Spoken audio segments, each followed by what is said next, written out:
giorno in cui Mussolini dichiarò guerra alla Francia, alla Gran Bretagna, c'era una folla festosa in piazza Venezia, come ora è qui da noi, così come quando il duce fu arrestato. Anche in quell'occasione, tutti a festeggiare.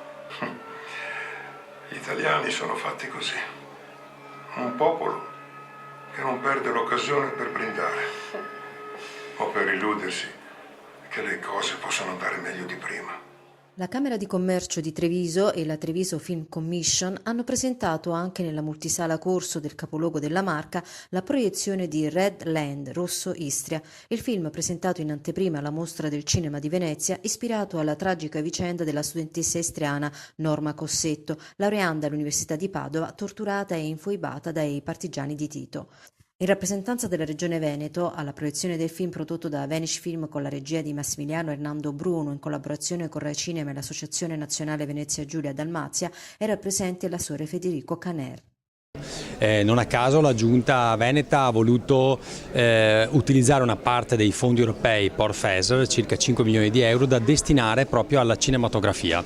Questo è importante perché significa cultura del territorio, significa far conoscere le nostre aree e significa anche dare lavoro alla gente che appunto lavora attorno al mondo del cinema, quindi registi, produttori, attori, scenografia, artisti, artigiani, e quindi diciamo che è un volano importantissimo sia a livello turistico che di attività produttive. Quanto ritorno c'è poi a conti fatti? C'è molto ritorno. Abbiamo constatato che a livello turistico, quando si fa una fiction che finisce a livello nazionale o addirittura a livello internazionale, il richiamo è importantissimo. Lo vediamo con tanti film che sono stati prodotti o serie TV anche all'estero, e quindi il ritorno sicuramente va a decuplicare come minimo le presenze turistiche nel territorio. Io credevo che col tempo avrei dimenticato tutto. E invece quel che ho visto da bambina è cresciuto con me, giorno dopo giorno. La Regione Veneto ha molte ragioni per sostenere questo film, soprattutto tra gli studenti, perché conoscano le vicende istriane, giuliane e dalmate, ma soprattutto di un'altra pulizia etnica, quella comunista di Tito.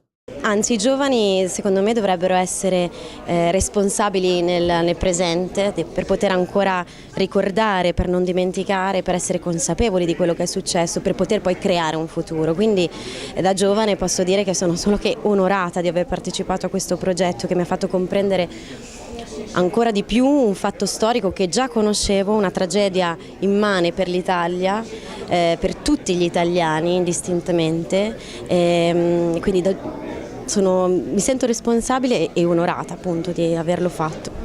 Quando ti hanno proposto questo personaggio, qual è stato il tuo primo pensiero? Come ti sei preparata?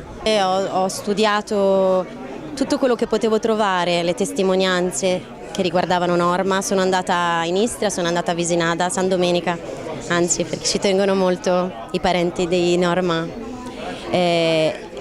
Sono andata sulla tomba, ho voluto conoscere l'ultimo cugino che abita lì, in Istria. Ho voluto respirare un po' l'atmosfera di quelle terre. Cosa speri per questo progetto, come lo chiamate voi? Non un semplice film, ma un progetto.